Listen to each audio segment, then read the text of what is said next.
Welcome. We're so pleased to have you join us. We're delighted to have you here for this very exciting topic and very timely topic.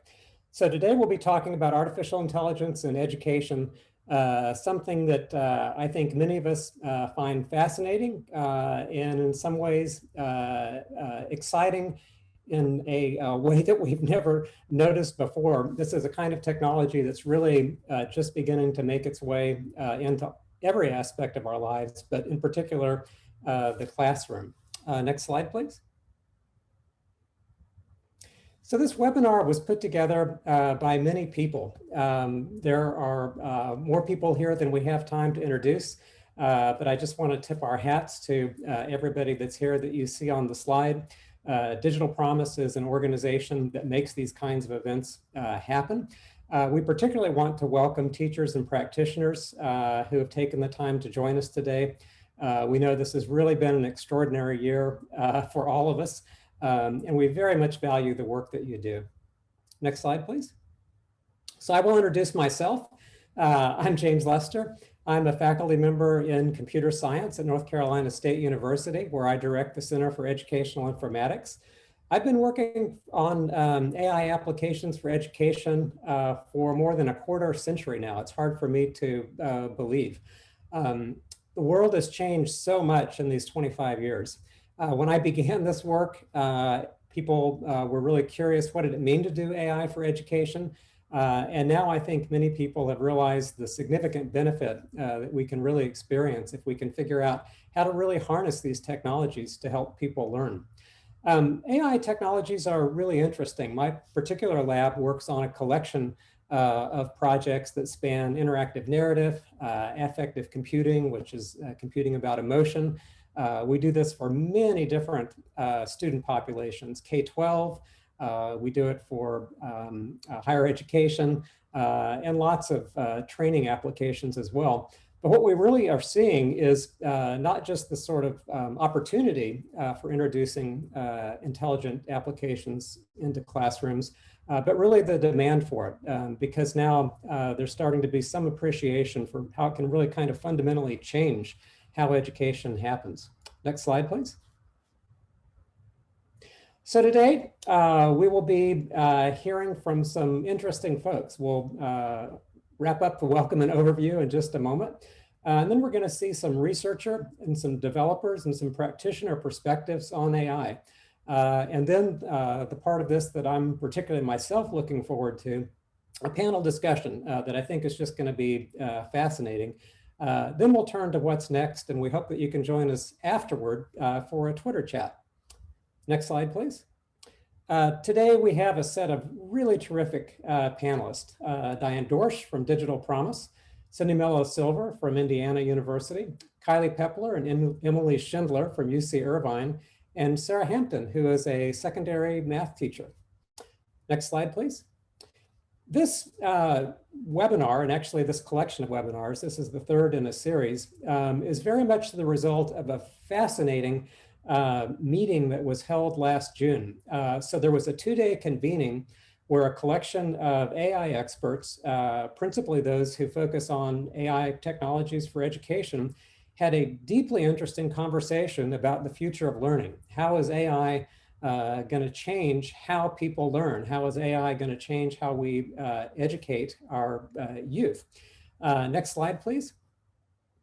So from that discussion emerged a kind of collection of ways of thinking about AI that we wanted to just very briefly share with you. One of these is computational intelligence. So you can think of that as sort of an additional resource that a teacher might be able to bring to bear. These are, abilities and strengths that we kind of typically associate with AI, maybe a kind of embodied intelligence that gets some smarts into the classroom. The second way is kind of a more technical way to think about AI. So for example, AI's abilities to sense or maybe to recognize patterns or to represent knowledge and to engage in planning and so forth. And this is different because it's really thinking about what does it mean to bring to bear technologies like Amazon Echo or Google Home into the world. And for us, that means into the classroom.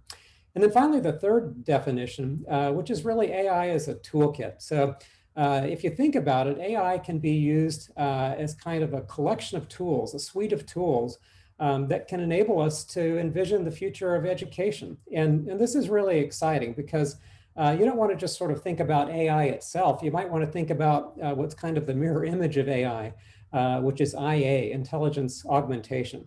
So how might we get AI and intelligence augmentation to really help teachers in the classroom? Next slide, please. There was a fascinating report. I strongly recommend that you avail yourselves of this. We'll put the link in the chat. But there were a number of recommendations that came out of this panel. And of course, we don't have time to go into all of these. I'll mention just a couple. Number two is that it will be very important, and this is kind of a policy recommendation, to develop AI systems that can assist teachers. So my field, the field of AI in education, for a long time, the field actually, believe it or not, began in 1970, has focused primarily on AI applications to help students, which is a laudable undertaking. But just as important, and arguably in some ways much more important, it's very important to develop AI systems that can help teachers. So this is something that will be part of our ongoing discussion. And I'll finally mention number 5, which is developing policies for ethics and equity. So we all know that AI technologies are powerful and becoming even more powerful. And that means that they really are going to be posing some significant societal challenges. And while these are important in every sector of society, they're of course particularly important in the educational setting. So we're all ready to have what we hope will be a robust discussion around AI and education. And we will start today with Diane. Well, hi, everybody. I'm Diane Dersch. I am broadcasting to you from Central Wisconsin. I'm a former classroom teacher and then director of technology and then chief technology and information officer. I wanted to tell a bit about my experience with AI as an ed tech leader. I think we all know that our artificial intelligence does make life easier for us. And I think that's absolutely great. A lot of those mundane things that happen often, are things that AI can help us with. But as an ed tech leader, I continue to be cautious about how we incorporate artificial intelligence into what we do in our classrooms. And so, school decision makers really need to know and understand what artificial intelligence is and the impacts that it has in vetting product, in talking about educational resources, and all these types of things. Because 30 years into the future, I don't want a person to be held back by data that was collected and added to their profile as a student today. So again, as an ed tech leader, AI is great, but I continue to be optimistic and cautious with this. And so I look forward to this discussion moving forward. I guess my biggest question is, if AI is the solution, what is the problem we're trying to solve? Okay, so I'm happy to be here, and I'm going to pass the baton off to Cindy. Thank you, Diane. So what I want to talk about, I'm Cindy Mello Silver. I'm a faculty member in the Learning Sciences at Indiana University, where I also direct the Center for Research on Learning and Technology. And some of what motivated me has been that throughout my career, I've focused on ambitious learning practices, meaning things like problem-based learning and inquiry learning, in which students learn through engaging in some kind of collaborative inquiry and often with the support of technology. This requires the students to be active learners and teachers to facilitate that activity. In particular, I've focused on problem-based learning, in which students learn through problem solving and working in collaborative groups, where technology can provide interesting contexts like simulations, games, or videos, but we can also use it to help support the learners. in what we will often call computer-supported collaborative learning. Together, such approaches to learning and teaching are motivating and they can be really effective, but there's a lot going on in the classroom that poses challenges for what we call classroom orchestration. On this first slide of mine, I'm showing an example from my problem-based systems and cycles project. Here, the students were working in small groups to identify the cause of a fish kill in a local pond, and you'll hear this theme come back again. There was video of the problem scenario that the class watched as a whole group, but then there were small groups working with simulations and multimedia text resources and a modeling tool that was designed to support learning about systems. And one of the challenges in adopting these kinds of approaches in K through 12 classrooms is that it gets really challenging to do these kinds of approaches to learning as class size increases. It's challenging to monitor the inquiry process and progress and the interactions of multiple small groups. So classroom orchestration refers to how teachers can productively coordinate interventions across multiple learning activities with multiple resources and different kinds of collaborative interaction. And here's where the role of artificial intelligence comes in. I've spent much of my career studying how teachers facilitate problem-based learning and collaborative inquiry, as have others. But we've reached a point where we understand a lot about how to facilitate well, but again, it remains challenging with multiple groups found in typical classrooms. Next slide, please.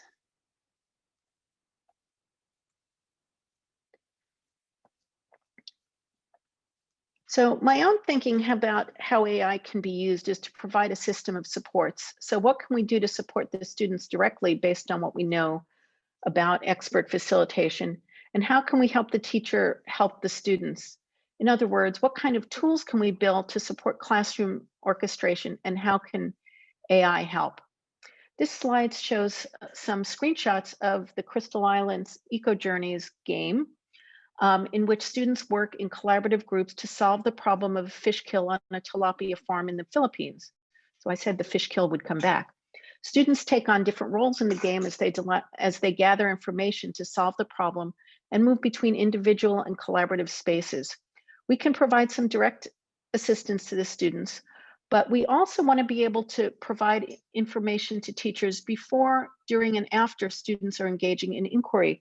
And so on the right, we've been trying to develop an intelligent cognitive assistant for teachers. So effective support for classroom orchestration here requires understanding this complex interplay in how we can measure what's going on in the teacher need. The teacher needs provide enough information about individual and group processes. And so trying to capture the right information and that surfaces learner performance and to share it with teachers in ways that is helpful and doesn't overload. So this is essential to help teachers detect when and how they might intervene. And so in our work, we are working on developing these intelligent assistants for teachers. So I am going to, I think I'm on time now, we'll pass the baton to Kylie Pepler and Emily Schindler. Thank you, Cindy. And you'll see some commonality. My name's Kylie Pepler, and I'm at the University of California at Irvine. And I have a joint position both in informatics and in education. And so as a learning scientist, I both study how we learn in classroom and other real world settings, but also think about how we can design those tools and materials as we move ahead. And so similar to Cindy, we are jointly engaged in understanding classroom orchestration. It's a complex problem. There's a lot of things, we can't think about anybody who works any harder than classroom teachers in terms of organizing the activity, moving between small group and large group activity down to the individual and doing, one-on-one work, as well as thinking about all the influx of new technologies. And we need to think about how we orchestrate all of those things together. So we've been jointly engaging in thinking about how AI and sort of voice-enabled technologies can start to transform this persistent problem of practice. And so we've been working with, some of the tech companies, as well as with Digital Promise, and engaging and thinking about what are the ways that we can start to streamline that experience. And, just as James was introducing earlier, as we think about augmenting the teacher, augmenting our human intelligence, not replacing them, but really thinking about how can we off-task things to our AI collaborators, right? That can start to support the teacher in the everyday experience. And so this could be everything, it gives us a huge possibility. I'm very interested in how people learn through making things, as we think about, moving between our tech platforms, as we think about being able to leverage AI to assess what people are learning in context, and doing a lot of the things to get better information to the teachers to make more informed decisions and to diagnose sort of the issues there. The more we can free up teachers to do what they really do best. So Emily, tell us a little bit more about VE and sort of things you're starting to see in the classroom. Great. Hi, everybody. I'm Emily Schindler, and I am really excited to be with you all today. So as Kylie said, we've been studying this kind of new solution called VE, which is essentially a voice-enabled classroom assistant. And so when we think about what we want it to eventually be able to do and help teachers, we want it to be able to respond to the in-the-moment requests that come up. Like, for instance, a kid starts talking about a concept and then the teacher can say, hey, VE, can you pull up a video that I saw that reminds me of this concept and might deepen that learning? And to be able to do that on the fly. Teachers are already able to do that with their hands, but to be able to do it with their voice will take less time and make it more seamless. Other things that we're hoping it'll be able to do is like take attendance, and those sorts of menial tasks, which as a former teacher and literacy coach myself, I know are very time consuming and also take a lot of brain power to maintain the routine. And so I just want to say a quick note about thinking about issues of privacy and security and bias.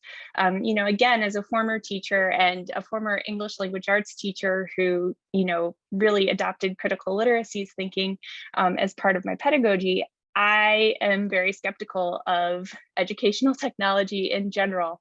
And I think that this skeptical view is actually really helpful and healthy to come with into this design process.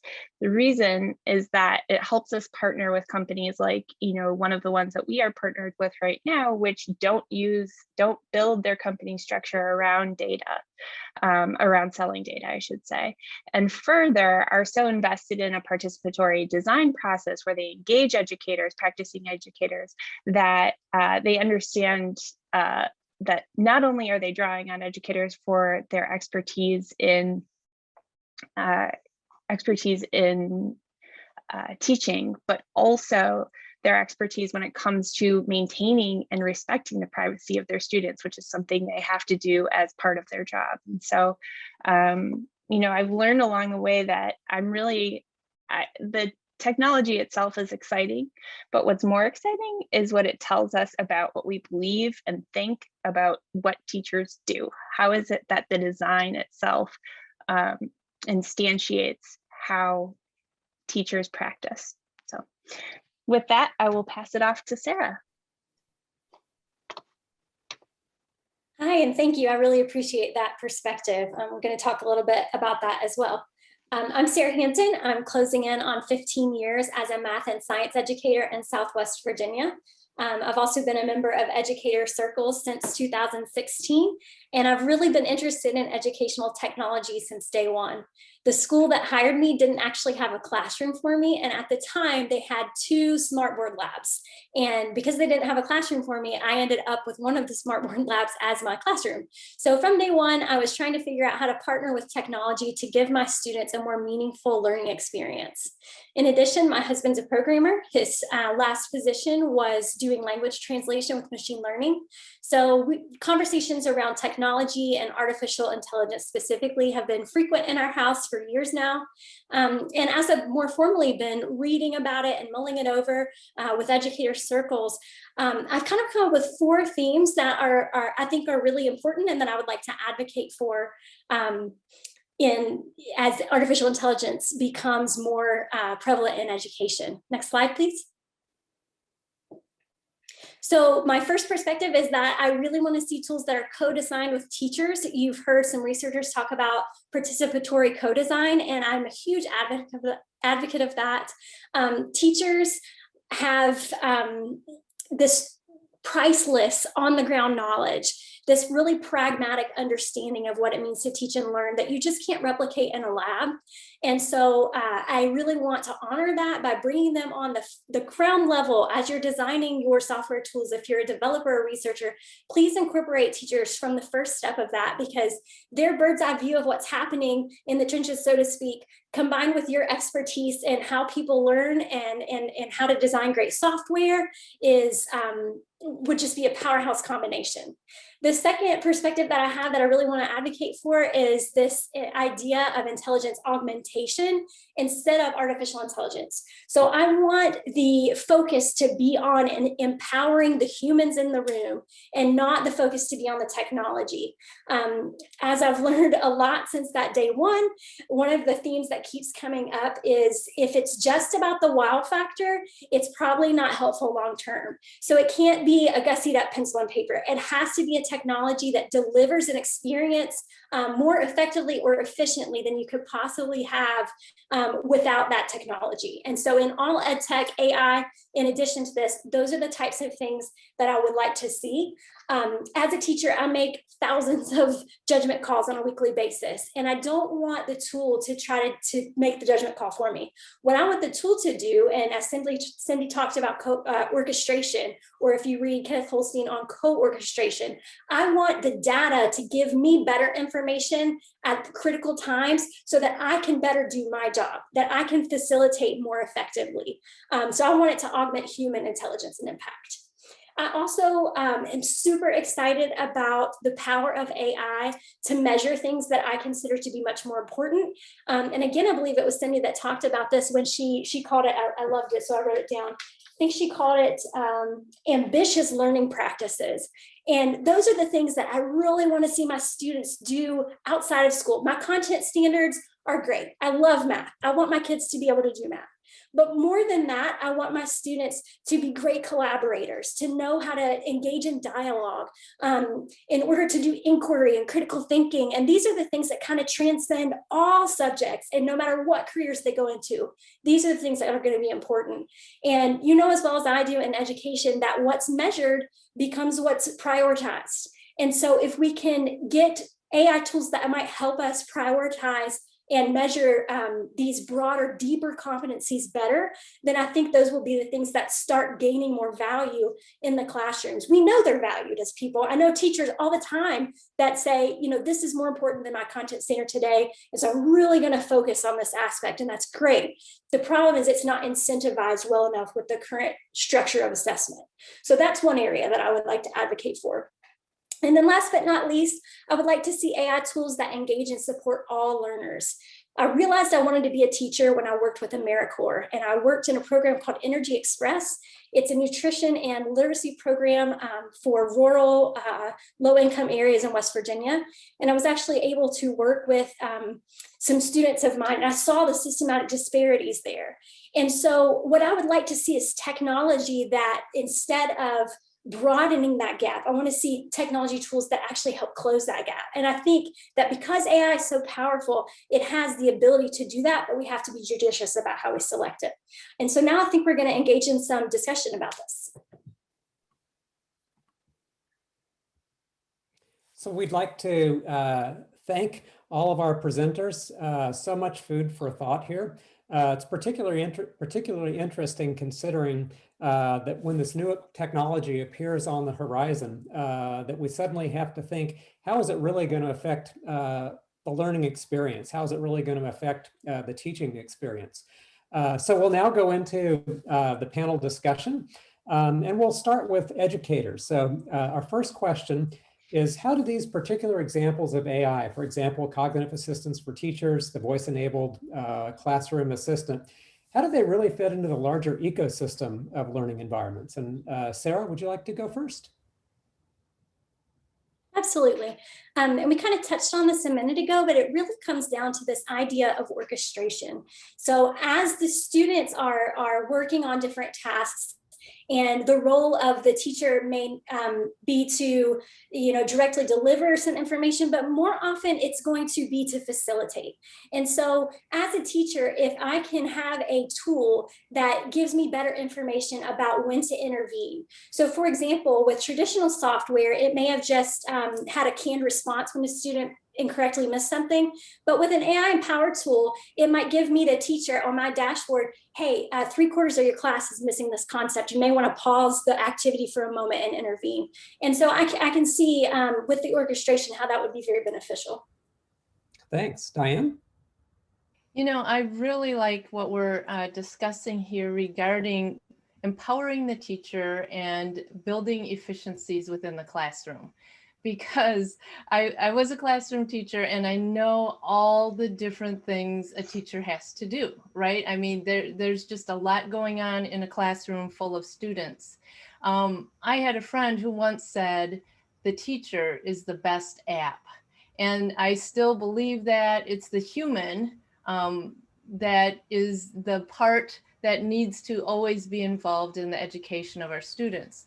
So by delivering efficiencies within a teacher's day, I think is the most helpful. And I'm really happy in what I'm hearing here in that, it would be great for a teacher to be able to say, hey, so-and-so, get me resources on this or that, and it suddenly just appear. Because how many times are teachers in the evening vetting resources and then seeing if they can get it past the filter once they're at school and all those types of things, right? So, granted, there are things behind the scenes regarding technology as well that, and technology problem solving that could be very helpful during this time. So, I believe that we're on the right track here. I'm sorry, we've got the Instant Pot going off in the background here. But we really, are headed in the right direction. And I really like the part about concentrating on the teacher. When we start getting into students tapping AI to get resources and those types of things, I do have concerns because of data privacy and student records. But when we can empower the teacher to do the things that they are doing faster, more accurately, I think we're onto something here. Something that we often talk about is the new metaphor of a virtual teaching assistant. And these kinds of comments that you're sharing, I think really can very strongly support this. Let's move on to developers and researchers. So our second question is, how can stakeholders be involved or share feedback to make research and innovation better? And here let's maybe go to Cindy. Thanks, James. Just wanted to say that I loved what Sarah said about AI augmentation and what Diane said about teachers being the best app. Because when I started some of this work, I was doing a workshop on understanding collaboration and thinking about how do we provide support for collaboration. And one of the conclusions that jumped out continuously was that teachers are the best at doing this kind of support for collaboration at the moment. But I think the challenge is having the information and being able to be in many places at once, which they generally already do very well, but maybe they need to be in 6 places instead of 3 places. So providing support to help the teachers do that. So part of that is also involving teachers in the loop really early on. So to try and understand what teachers need, what teachers want, and also having a discussion so that you can develop a common language so that that when you're talking about classroom orchestration, that we're talking about the same thing. So I think being able to involve teachers in those conversations really early on is important. But then continuing to involve teachers in co-design and trying to do the work together so that it works in their classrooms and with their students, because that's what they know well.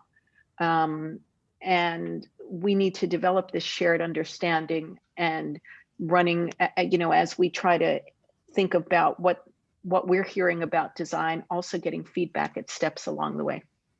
Thanks, Cindy. Kylie and Emily? Yeah. In the learning sciences, we've got a process called design-based research. And so a lot of times we start to think about what are the theories that we have, and start to create a design that fits the needs of the local context, and then we look at it in action. A lot of times this is just a very lightweight first prototype, and then we kind of see and observe what happens, and we go back and iterate. And in that partnership, I think over time, what learning sciences has done really well is sort of started to think about how we can do this design with our teachers, with as engaged participants and as co-designers of that experience. And so you'll hear people talk about things like participatory design, and not just teachers. Kids can be co-designers of these experiences as well. And so I think that's sort of where the future is leading us. Most of the big tech companies, they really create these things in isolation, right? And they're not out there and working with teachers. And so they'll deploy something that has been created, but not having learned all that they can from both the teachers' insights and from the realities of the classroom. And so I think, what's really fun, right now with our partners, we're able to actually start to think about those processes. It's not just the product of what we're creating, but we have to work in very different ways to meet the needs of the 21st century. And so, we're lucky to find partners like that are willing to kind of engage in that way with us. But I think those lessons learned are really, they're really important for industry as we're talking to them as well. Emily, you want to say more? Sure. I mean, I will just kind of talk about, like data collection, the nitty gritty of doing the research. Has been an opportunity for me to act as a bridge for teacher knowledge back into the design process. And so I think as researchers, I'm new to research. My true identity is as a teacher. But I think that if we view teachers' knowledge as the thing we need to discover and get more of and amplify in these discussions, then I think we're on the right track. I think we run afoul if we decide that we're trying to tell teachers how to do their jobs, because we will be wrong every time. Thanks, Emily. Okay, now a warning, here comes the hard question. This is for developers. So in your current work, how do you operationalize or think about issues of privacy, bias, and ethics? And we'll start with Kylie. Oh gosh, well, this is a tricky one, right? As soon as we started working with, our schools and our teachers, and as soon as we say, that we'll be doing something, the news is sort of peppered with sort of Alexa's gone wrong and all of these kind of horror stories, right? And so, this is a lot of questions that pop up, and so how do we start to navigate that? And I think, first and foremost, I think, it's not necessarily working with those big companies, right? It's working with new companies that are starting with a whole different set of, a code of ethics, a commitment to thinking about privacy concerns, about really safeguarding any information gathered for what reason and who would have access to it. And those concerns, whether we're talking about health or we're talking about education, we have to really think about the design of that technology a lot differently. And so, Emily, do you want to report a little bit more about some of the interactions you've had with classroom teachers and, some of the back end kind of thinking about the thought processes that our corporate partners are going through? Yeah, I mean, on the back end of as I said, I was initially I bring skepticism to ed tech, which I think is useful. And what was convincing to me about the product that we're, really looking at right now is that, number one, the funding structure will not require them to change, but also on the back end, they de-identify voice as soon as they get it. And it is deleted after a period of time. And so, as we're thinking about building solutions for the classroom, these privacy concerns are really important. And I also just want to reiterate that, when it comes to protecting data privacy, teachers are also experts at that because they do it all day, every day, right? And we also, if we look at the analog practice and try to bring that into the design of our technologies, I think, we'll be on the right track. Thanks, Emily. Cindy? I'll second Kylie's. This is a really hard question. I think that one issue is thinking about the kinds of data that we collect and what we do with it once it's collected, and making sure it's de-identified and only used for the intended purposes is really important, both from an ethical perspective, but also in building trust with our stakeholders, with our students and teachers and parents. So I think that's my first thought. I think the other piece that's really important to think about is bias, and thinking about how we address both explicit and implicit kinds of bias in the way that that information is interpreted, that advice may be given to a teacher and the orchestration assistant, to how information is displayed. And I think those are important issues to think about, though I'm not sure that I have answers for that, but certainly things that we've been thinking about as we're engaging in the design process. Thanks, Cindy. Let's bring the educators in. So, the hard questions have to go to everybody, right? Diane, how would this affect purchasing decisions, for example? Yes, someone had said that teachers are experts on student data privacy, and they are getting better. Our requests when I was in a school district would come in a couple ways. Our curricular department would make, decisions as to what good resources were, or we would have classroom teachers who said, hey, I'd like to use this in my classroom. And so having processes for vetting product is something that I encourage every school district to have and publish to your teachers so that they know what to do. Taking that collaborative approach, we kind of allowed each school then to have those kinds of conversations. For instance, teachers would bring forward apps that they would like to use in their classroom. And then there would be a discussion. What are the educational benefits of it first? And then secondly, what data is collected?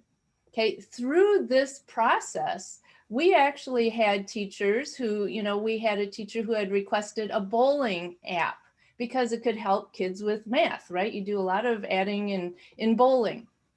Well, as they started taking a look at terms of service and the privacy policy, they found out that when the students, if they were to use this app, if they were to use it, it would turn the camera on and also share geolocation. Well, clearly, through the vetting process, the teachers, the educators said, oh no, that was a bad idea. Sorry, I asked. But see, having that process so that there's a collaborative group of both technical and EDU, the teachers, the practitioners in the room is so very important.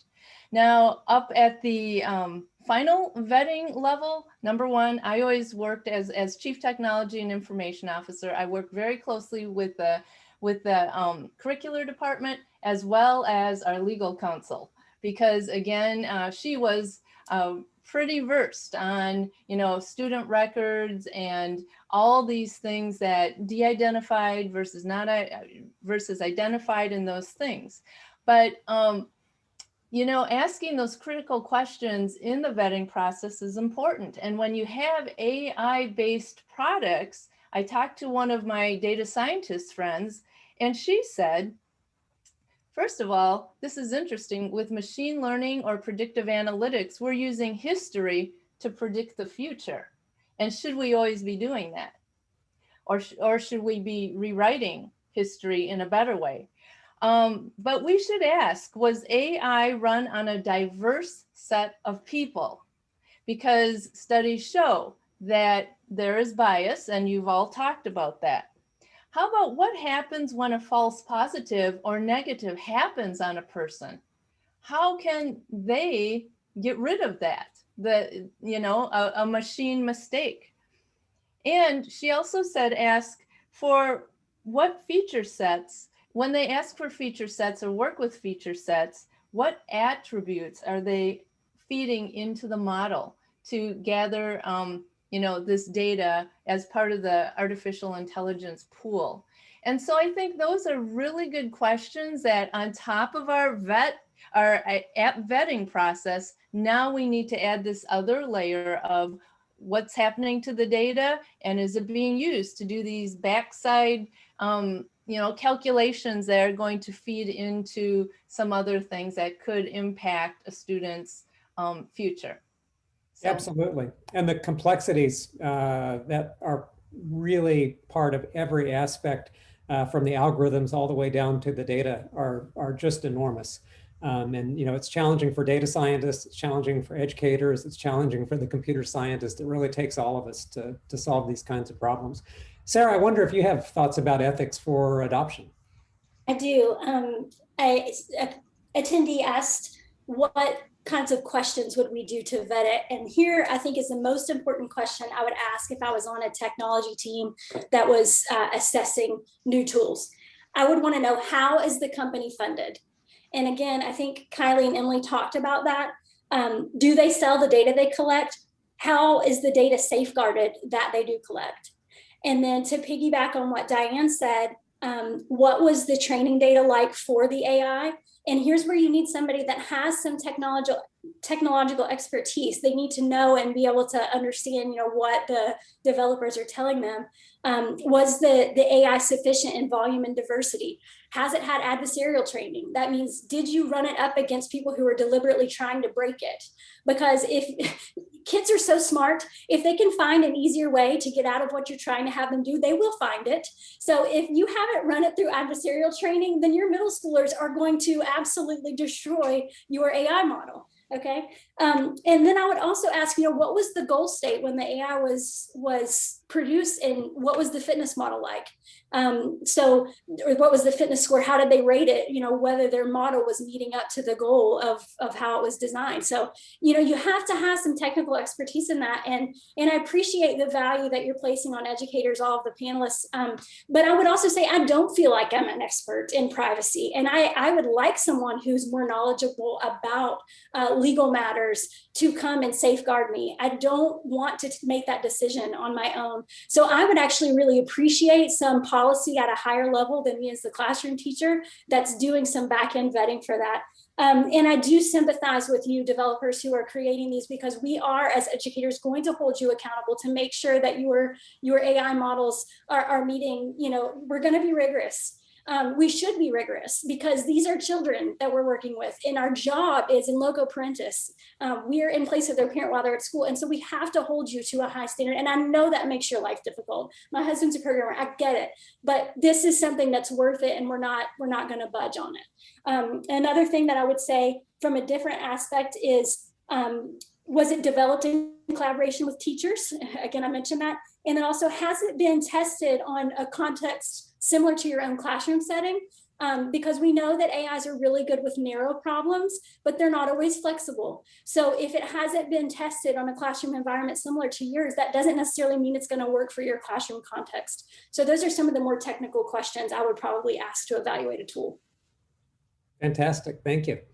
All right, so we're getting close. now's the time to drag out your crystal balls. What does the future hold? What are we going to be seeing in the next year, 2 years, 5 years, 10 years? So we'll go around the table. We'll start with Cindy. Oh, I get to be first. So what I'm hoping, I'm going to jump 10 years out because I'm going to be ambitious. I would like to be able to see lots of classrooms being able to engage in ambitious learning practices, in being able to do the kinds of learning where we are able to support students taking lots of responsibility for their learning. But the key to that is being able to help teachers and help teachers be able to implement these kinds of activities and in ways that are really effective. And I think both working with teachers and with other stakeholders, being able to use AI to help support teachers in broadly using these kinds of ambitious learning practices. Cool. Kylie. Yeah, I would love to see teaching become, sort of like when the iPad or the iPhone came out with sort of a touchscreen technology and these natural user interfaces, right? Like, what if the classroom and all of the embedded technologies were sort of just right at the tips of the teacher's fingers, right? And a gesture and or a comment or a thought could then sort of trigger the things that you're hoping to pull up, and not have these sort of pauses in the experience. I'd also love to see AI allow us to move, so far away from standardized testing, but still have, accountability to what kids know and what they need to know for their communities, right? And so how do we use AI to get a better sense of what the kids are doing, what they know by proxy, and how can we support them with even faster learning trajectories, and so being diagnostic and reactive to that. And so kind of by partnering with AI, I feel like we can start to move through the school day at sort of an accelerated pace. So I'm excited by that. Great, thank you. Emily? I'm excited by the practical potential of tools like this. I think about all of the things in my own teaching practice that are just annoying. I would like a tool that could just take those away from me.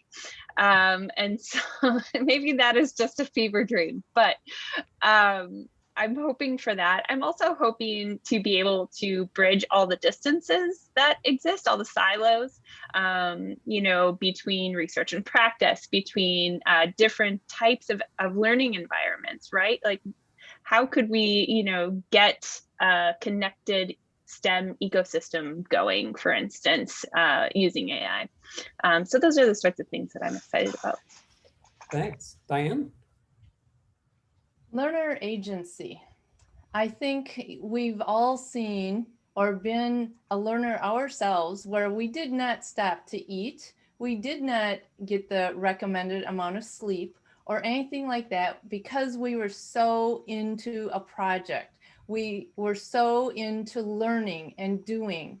And I would love to see our students have resources available to them so that learning every day is a great adventure to them and helps them get to who they want to be in the world and helps them to contribute to this world in the way they feel they should. So, making those resources available, I don't know, with recommendations, and sometimes recommendations just put you right down in this path and don't take you over here. But being able to broaden horizons for our students and giving them the just-in-time resources that they need because they're working on something really cool right now is really something that I hope can happen in the future, because there is nothing more fun than learning and accomplishing and doing something that is going to make a difference. Beautiful, thank you. Sarah? I think I've yammered quite a bit about what I hope is the future of AI in education. But just to add a few things, I really hope that it makes me as a teacher more effective.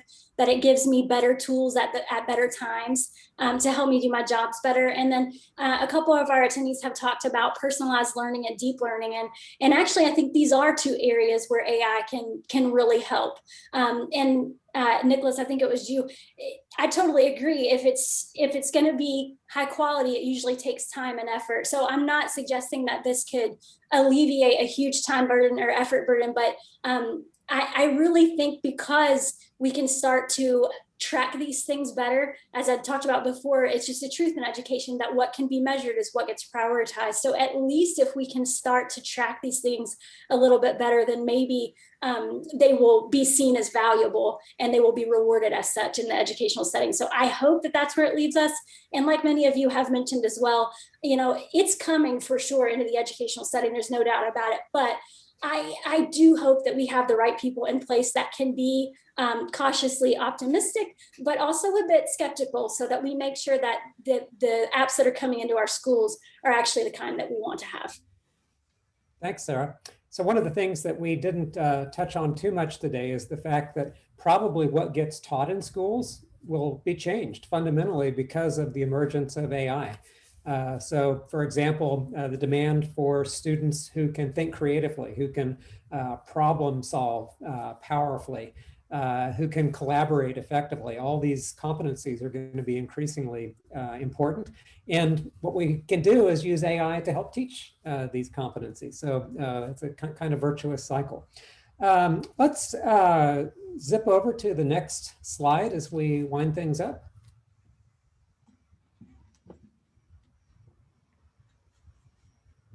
So we just want to, thanks. We just want to thank Circles for making this possible. Circles is a really interesting organization. They bring together a lot of NSF funded educational projects that are about the future of learning technologies. And I would strongly recommend you're checking out Circles. Over the past decade or so, we've seen a lot of work in personalizing for the student. And as we've seen in today's discussion, we're really starting to shift to a view that so much more emphasizes helping the teacher, making the teacher effective in the classroom, and creating a very nurturing, productive environment in classes. So today you've heard lots and lots of things about what teachers might be doing with AI to make their jobs better, to make them more fun, to make them more productive, and to really change how we think about learning. So there's so much going on. Circles welcomes you to join the ongoing conversation. You'll be seeing a link, we see it now, in the chat. So please do check that out. Next slide. And finally, we'd like to join us, ask you to join us on Twitter. So in about 3 minutes, we will be doing lots of interesting tweeting. We do hope that you will check this out. And if you just paste these instructions that you see here in the chat, you'll be ready to go. So with that, let me thank all the presenters again. Really a fantastic session.